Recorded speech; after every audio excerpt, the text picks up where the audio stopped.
Hai guys, selamat datang di YouTube channel Naksir Sneakers. Kali ini gue mau bahas initial review untuk sepatu Nike KD16. Akhirnya bisa dibilang untuk sepatu Kevin Durant ada perubahan yang cukup signifikan dibandingkan dengan versi sebelumnya. Untuk beberapa tahun terakhir, kita tahu lah sepatu Nike Kevin Durant itu selalu menghadirkan performance cushion yang nggak kaleng-kaleng. Dimana teknologi yang dipakai itu selalu full length zoom strobel yang menurut gue itu jadi teknologi terbaiknya Nike. Tapi memang nggak bisa dipungkiri juga full length zoom strobel akhir-akhir ini tuh sering banget dipakai di sepatu Nike lainnya.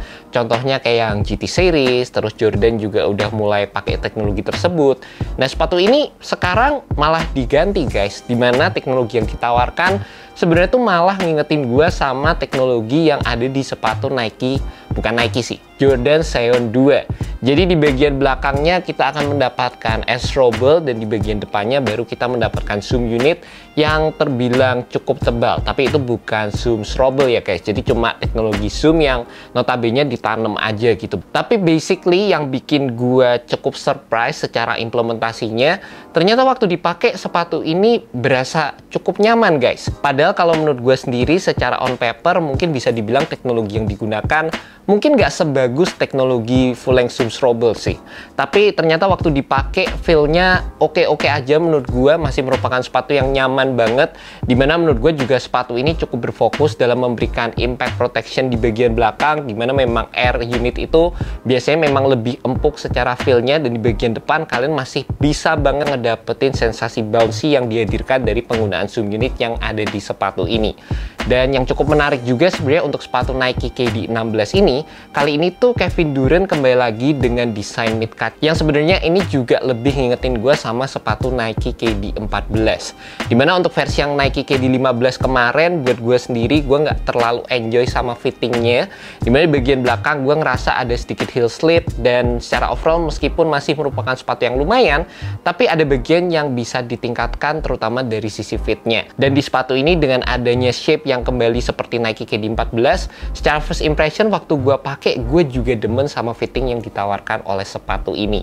Cukup oke lah guys, secara materialnya cukup identik sama sepatu Nike KD15, dimana kayak di sini ada pattern-patternnya gitu, penggunaan material textile mesh yang udah sering kita temukan di sepatu basket zaman sekarang. Terus di bagian yang warna hitamnya ini, di sini ada penggunaan material synthetic build, ada bagian yang reflektif juga di bagian liningnya ini, menurut gue sih cakep banget. Dan secara first impression, jujur aja sepatu ini tuh cukup ngingetin gue sama sepatu Nike Air Penny 2. Jadi tuh bagian sampingnya di sini kayak ada penggunaan TPU material atau mungkin sejenis rubber gitu, yang ini berfungsi untuk memberikan kalian containment, memberikan kalian fitur lockdown juga sewaktu kalian menggunakan sepatu ini.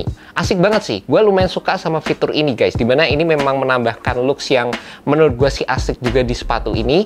Dan ya seperti yang gue bilang tadi, secara overall lumayan ngingetin gue sama sepatu Nike Air Penny 2. Kalau dibedah lagi sebenarnya Nike Air Penny 2 itu juga menggunakan teknologi yang cukup identik, dimana di bagian belakangnya menggunakan air unit dan di bagian depannya juga menggunakan zoom unit juga. Jadi sama kayak sepatu ini, mungkin sepatu ini terinspirasi dari sepatu tersebut, makanya dari sisi implementasi teknologinya itu juga dibedakan dibandingkan dengan beberapa rilisan sebelumnya.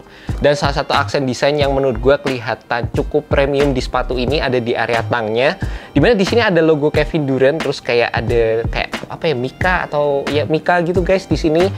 Dan ini tuh keras gitu. Awalnya gue kira kayak ini gel gitulah guys, jadi kayak agak kayak slimy atau gimana, tapi ini ternyata build-nya cukup keras, dan ini menurut gue jadi sentuhan yang sangat premium di sepatu Kevin Durant kali ini. Dan juga salah satu yang unik adalah dari segi desain outsole-nya, dimana ini menggunakan gerigi-gerigi gitu, yang menurut gue sih sangat unik ya, dimana ini kelihatan sangat multi directional. Dan juga gue tuh awalnya ngira sepatu ini punya teknologi full length zoom strobel sama kayak versi sebelumnya, karena bagian outsole-nya tuh kayak gini guys. Jadi dibikin ada layering yang warna merah ini, kayak teknologinya tuh seakan-akan ini masih menggunakan teknologi full length zoom, tapi ternyata ya waktu gue pelajari lebih lanjut lagi teknologinya itu beda. Dan ini menurut gue sih build-nya cukup unik ya, karena kelihatan kayak beda aja gitu. Biasanya traction pattern kan herringbone atau circular pattern. Di sepatu ini menggunakan fitur yang sangat storytelling sih, menggambarkan kayak gerigi-gerigi yang berputar. Terus di samping itu juga dari segi implementasi rubbernya, sepatu ini menggunakan XDR yang implementasinya terbilang cukup tebal. Dan di bagian tengahnya di sini juga ada shank plate yang build-nya itu cukup panjang, jadi dari bagian bawah sini sampai ke bagian tengah. Menurut gue sih ini juga akan sangat membantu dalam memberikan propelling feeling sewaktu kalian menggunakan sepatu ini. Mudah-mudahan sih secara overall untuk bagian toolingnya ini bisa bekerja dengan baik, secara traction juga bisa bekerja dengan baik, dan rasa-rasanya sih ini bisa menjadi salah satu kandidat sepatu basket yang nyaman banget di tahun 2023 ini. And last but not least, buat kalian penasaran sama sizingnya, menurut gue sih sepatu ini fittingnya true to size seperti yang gue bilang tadi. Nyaman banget dari sisi fittingnya dibandingkan dengan sepatu Nike KD15, kayak one-to-one banget, asik gitu secara overall. Lebih ke arah ke sepatu Nike KD14, dan gue tahu juga banyak dari kalian yang nggak terlalu cocok sama fitting yang ditawarkan dari sepatu-sepatu KD pada umumnya.